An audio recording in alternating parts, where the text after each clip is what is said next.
Earlier this week to rally the city's defences. The militants have now seized more than half of Afghanistan's 34 provincial capitals. Tarin Kot, where Australian troops were based for almost a decade, is among the latest to fall. Australian troops were based in Tarin Kot for almost a decade. Their mission, to prevent exactly what's unfolding in this video. The Taliban seizing the city. The insurgency pushing in just days ago. In this footage posted to social media earlier this week, the army commander is heard telling the governor, "Enemy at the gate." He replies, "Bring your men to the front." But in the end, they were no match for the Taliban, local officials surrendering overnight.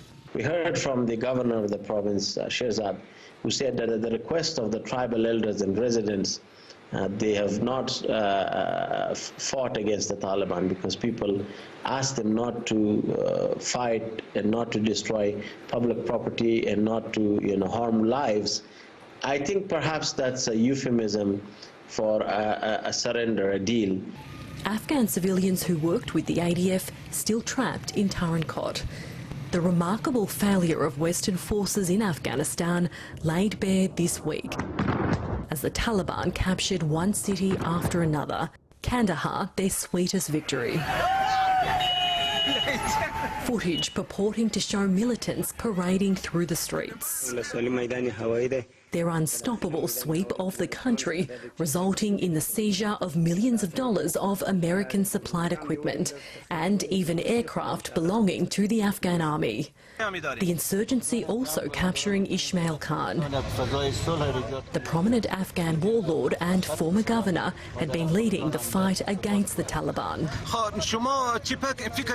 He's now at their mercy, speaking here under duress. I hope that the Taliban will be able to bring about an atmosphere of peace and create security and stability in Afghanistan. A striking contrast to images of Ismail Khan earlier this month. He'd been leading the militia resistance in Herat, Afghanistan's third largest city, which also fell to the Taliban on Thursday. A new grip on power, but old tactics prevail. This footage purporting to show two people accused of theft being paraded through Herat. With the Taliban's eyes set firmly on Kabul, US embassy staff have been instructed to destroy sensitive materials. The Biden administration is deploying troops to help evacuate diplomats and staff, the move stirring echoes of the US exit from Vietnam.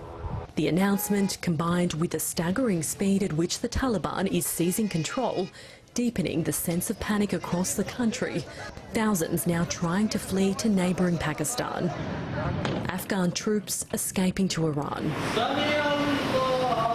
In Kabul, Friday prayers as usual. So many have sought refuge here in recent weeks, but there are growing fears the capital will not be a safe haven for much longer.